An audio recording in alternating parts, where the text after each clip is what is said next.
Hello students. आज हम लोग ट्रेड साइकिल के बारे में पढ़ेंगे। इस ट्रेड साइकिल को व्यापार चक्र या बिजनेस साइकिल भी कहते हैं। बिजनेस साइकिल में सबसे पहले हम लोग देखते हैं कि विलियम पेटी ने व्यापार चक्र की अवधारणा का वर्णन किया था। प्रोफेसर कीन्स के अनुसार व्यापार चक्र अच्छे व्यापार एवं बुरे व्यापार का मिश्रण है। यहाँ पर अच्छे व्यापार से मतलब है कि जब इकोनॉमी में ग्रोथ होता रहता है, ग्रोथ होने का मतलब जब डिमांड बढ़ती रहती है, जब प्रोडक्शन बढ़ता रहता है, जब एम्प्लॉयमेंट बढ़ता रहता है। और बुरे व्यापार का मतलब जब इकोनॉमी में ग्रोथ कम होती रहती है, जब एम्प्लॉयमेंट कम होता रहता है, जब डिमांड कम होती रहती है और जब प्रोडक्शन कम होता रहता है। प्रोफेसर बेनहम ने व्यापार चक्र समृद्धि कहा है कि व्यापार चक्र समृद्धि की वह स्थिति है जिसके बाद अवसाद या मंदी का क्रम आता है। प्रोफेसर हैबरलर सामान्य अर्थ में व्यापार चक्र को समृद्धि तथा अवसाद, अच्छे तथा बुरे व्यापार की अवधि के एकांतरण के रूप में परिभाषित किया जा सकता है, ऐसा कहते हैं।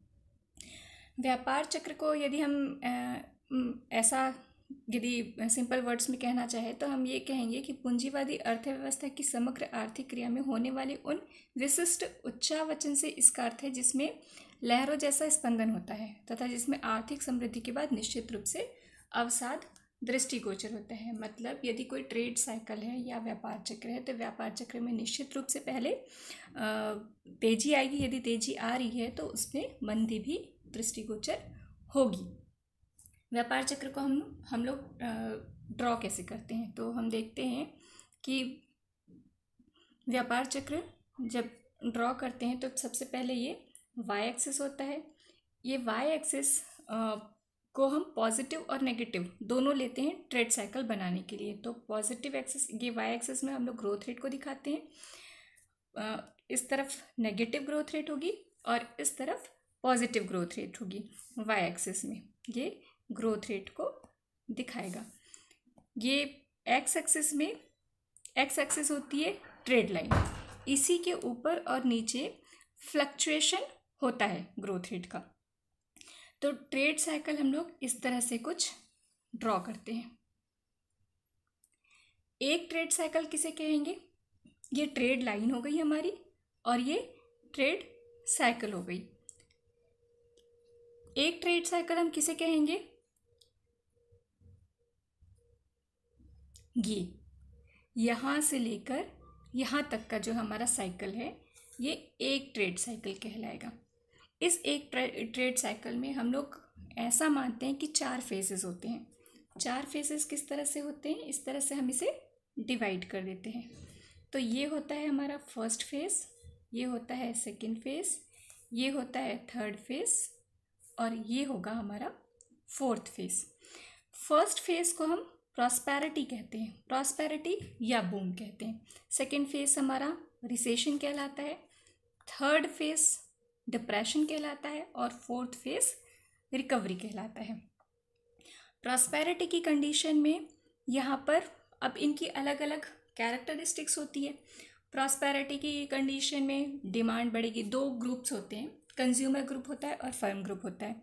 कंज्यूमर ग्रुप हमेशा क्या चाहेगा कि वो ज़्यादा से ज़्यादा कंज्यूम करे, ज़्यादा से ज़्यादा बाय करे, और फर्म क्या चाहेगा, वो ज़्यादा से ज़्यादा प्रोड्यूस करे और ज़्यादा से ज़्यादा प्रॉफिट गेन करे। तो कंज्यूमर ग्रुप की तरफ से जब या फिर इसको इस तरह से बोल सकते हैं, प्रॉस्पेरिटी की कंडीशन में इसकी कैरेक्टरिस्टिक्स होती हैं जब डिमांड बढ़ेगी, डिमांड बढ़ेगी इसलिए प्रोडक्शन बढ़ेगा तो प्रॉफिट बढ़ेगा तो एम्प्लॉयमेंट बढ़ेगा। जब ये सारी चीज़ें एक साथ बढ़ती रहती है तो जो रिसोर्सेज होते हैं उनका फुल यूटिलाइजेशन होता है।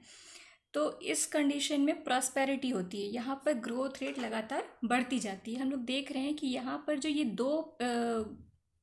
दो पीरियड हैं, 2 फेजेस हैं, इन दोनों फेजेस में ये क्या हो रहा है, इन दोनों फेजेस में ग्रोथ रेट पॉजिटिव है। हम यहाँ पर ग्रोथ रेट को दिखा रहे हैं, ये पॉजिटिव एक्सिस है, यहाँ पर हम लोग ग्रोथ रेट को दिखा रहे हैं। तो इन दोनों फेजेस में ग्रोथ रेट पॉजिटिव है और ये दोनों फेज में ग्रोथ रेट नेगेटिव है। तो जहाँ पर ग्रोथ रेट पॉजिटिव है इसका मतलब वहाँ पर डिमांड, जो ग्रोथ रेट है वो बढ़ रही है।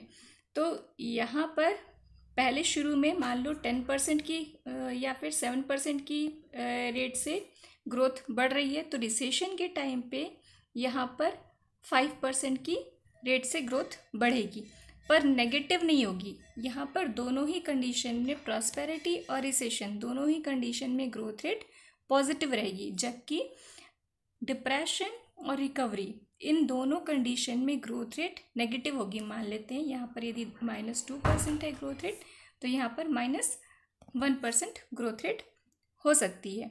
तो प्रॉस्पेरिटी की सिचुएशन में डिमांड बढ़ेगी, प्रोडक्शन बढ़ेगा, एम्प्लॉयमेंट बढ़ेगा, इसके साथ ही रिसोर्सेज का फुल यूटिलाइजेशन होगा और प्रोड्यूसर्स का प्रॉफिट भी बढ़ेगा।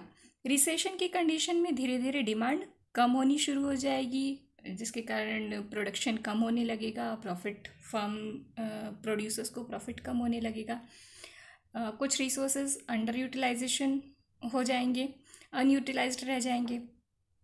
फिर जब हम लोग नीचे की थर्ड फेज़ को देखते हैं, डिप्रेशन की फेज़ को देखते हैं, तो डिप्रेशन में क्या होता है कि इसको हम लोग कंटिन्यूएशन ऑफ रिसेशन फेज़ कहते हैं। डिप्रेशन को हम कंटिन्यूएशन ऑफ रिसेशन फेज़ भी कह सकते हैं, क्योंकि यहाँ पर जो डिक्लाइन होना शुरू हुआ था रिसेशन फेज़ में, जो ग्रोथ रेट में डिक्लाइन होना शुरू हुआ था, वो डिप्रेशन फेज़ में भी कंटिन्यू रहता है और वो ज़्यादा तेज़ी से बढ़ता है और इतना बढ़ता है कि वो ग्रोथ रेट नीचे आते आते नेगेटिव हो जाती है।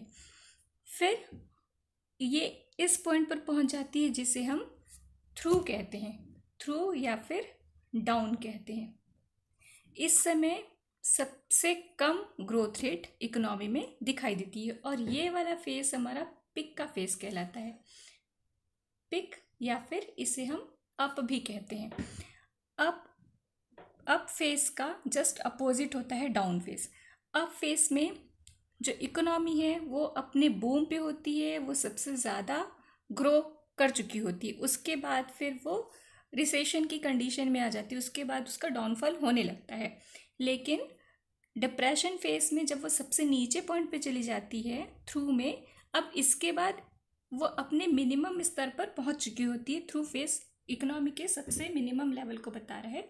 इसके बाद ये अप होना शुरू हो जाती है। ठीक है, हम यहाँ पर दो चीज़ें देख सकते हैं। यहाँ पर ये वाला प्रॉस्पेरिटी वाला फेस है और रिकवरी वाला फेस है। इन दोनों में एक समानता होती है कि इन दोनों फेस में ग्रोथ रेट बढ़ रही होती है। भले यहाँ पर ग्रोथ रेट नेगेटिव है, भले रिकवरी फेज में ग्रोथ रेट नेगेटिव है, लेकिन यहाँ पर ग्रोथ रेट बढ़ती हुई होती है। ग्रोथ रेट बढ़ रही है, इसका मतलब क्या है? डिमांड बढ़ रहा है, प्रोडक्शन बढ़ रहा है, एम्प्लॉयमेंट बढ़ रहा है और धीरे धीरे प्रोड्यूसर्स ने प्रॉफिट गेन करना शुरू कर दिया है, रिसोर्सेज का यूटिलाइजेशन बढ़ रहा है। तो ये वाली फेज और ये वाली फेज, प्रॉस्पेरिटी और रिकवरी, ये दोनों सिमिलर प्रॉपर्टीज़ को प्रदर्शित करती हैं। दोनों जगह पे डिमांड, प्रोडक्शन, एम्प्लॉयमेंट, प्रॉफिट और यूटिलाइजेशन ऑफ रिसोर्सेज धीरे धीरे बढ़ रहा होता है। दूसरी चीज़ हम लोग देखते हैं कि यहाँ पर रिसेशन फेज और डिप्रेशन फेज हम लोगों ने पहले देखा। मैंने पहले बोला कि डिप्रेशन जो है वो रिसेशन का हम कंटिन्यूशन कह सकते हैं इसे। तो रिसेशन फेज में क्या होता है? डिमांड कम होने लगती है, प्रॉफिट कम होने लगता है, प्रोडक्शन कम होने लगता है, एम्प्लॉयमेंट कम होने लगता है और रिसोर्सेज का यूटिलाइजेशन भी धीरे धीरे कम होने लगता है। यही सिचुएशन सेम डिप्रेशन में भी दिखाई देती है। ये दोनों फेज जो है, ऊपर की दोनों फेज जो हैं, इसमें इन दोनों फेज में मीन्स प्रॉस्पेरिटी और रिसेशन में, प्रॉस्पेरिटी और रिसेशन दोनों में ग्रोथ रेट पॉजिटिव होती है। मतलब यहाँ पर तेजी की स्थिति होती है और महंगाई बढ़ रही होती है। डिप्रेशन और रिकवरी, इन दोनों फेजेस में मंदी की स्थिति होती है और बेरोजगारी बढ़ रही होती है। यहाँ पर महंगाई उतनी नहीं बढ़ती, महंगाई कम होती है क्योंकि उत्पादन और मांग ही नहीं है, मांग नहीं है इसलिए उत्पादन भी कम होता जाता है। तो बाजार में महंगाई कम होती जाती है, महंगाई कम होने के साथ भी बेरोजगारी बढ़ती जाती है। तो ये सारी चीज़ें हम लोग इसमें देखते हैं कि जब तेज़ी होती है अर्थव्यवस्था में तो लोगों को रोज़गार मिलता है और जब मंदी होती है अर्थव्यवस्था में तो लोग बेरोज़गार होते रहते हैं। तो जब हम लोग जब प्रोड्यूसर्स या फिर इकोनॉमी जो है वो तेज़ी से मंदी की तरफ शिफ्ट होती रहती है, तो जो प्रोड्यूसर्स हैं वो काम पे लगे हुए लोगों को निकालने लगते हैं। तो डेवलप्ड कंट्रीज़ में जनरली इसी तरह की एक बेरोज़गारी पाई जाती है, साइक्लिकल अनएम्प्लॉयमेंट, चक्रीय बेरोज़गारी। तो ये जो चक्रीय बेरोज़गारी है वो इसी वजह से उत्पन्न होती है, ट्रेड साइकिल के कारण, क्योंकि अर्थव्यवस्था में मांग और पूर्ति, मांग और उत्पादन, मांग जो है वो हमेशा एक जैसा नहीं बना रहता है, वो कम ज़्यादा होता रहता है, जिसके कारण ही तो ट्रेड साइकिल उत्पन्न होता है। ट्रेड साइकिल बनता ही इसलिए क्योंकि अर्थव्यवस्था हमेशा एक जैसी नहीं रहती, कभी ऊपर तो कभी नीचे फ्लक्चुएट होती रहती है। तो जब ऊपर की तरफ जाती है, जब मांग और प्रोडक्शन बढ़ रहा होता है, तब ये तेजी की कंडीशन में कहलाती है, और जब दोनों कम हो रहे होते हैं तो ये मंदी की सिचुएशन में चली जाती है। तो जब मंदी की सिचुएशन आती है तो प्रोड्यूसर्स क्या करते हैं, जब तेजी की सिचुएशन आती है तो प्रोड्यूसर्स को प्रोड्यूसर्स ज़्यादा एम्प्लॉयमेंट देने लगते हैं, रिसोर्सेज का यूटिलाइजेशन ज़्यादा होने लगता है। जब मंदी की स्थिति आती है तो डिमांड कम हो जाती है, तो प्रोडक्शन कम होने लगता है। तो जो रिसोर्सेज है वो अंडर यूटिलाइज्ड रह जाते हैं, जिसके कारण जो लोग रोज़गार में लगे हुए हैं उनको बाहर निकाला जाता है। तो जब तक कि इस अवस्था को ठीक नहीं किया जाता कि मांग को सार्वजनिक व्यय के द्वारा बढ़ाया जाए, जिसके कारण प्रोडक्शन भी बढ़े, तो ये स्थिति वापस से आने तक के जो लोग बेरोज़गार हो जाते हैं, तो इसे ही चक्रीय बेरोज़गारी कहते हैं, कि ये समय समय पर चक्रीय बेरोज़गारी दिखाई देती रहती है। ये चक्रीय बेरोज़गारी इसी ट्रेड साइकिल के कारण अर्थव्यवस्था में उत्पन्न होती है। तो होप कि आप लोगों को ये कॉन्सेप्ट समझ में आ गया होगा ट्रेड साइकिल का।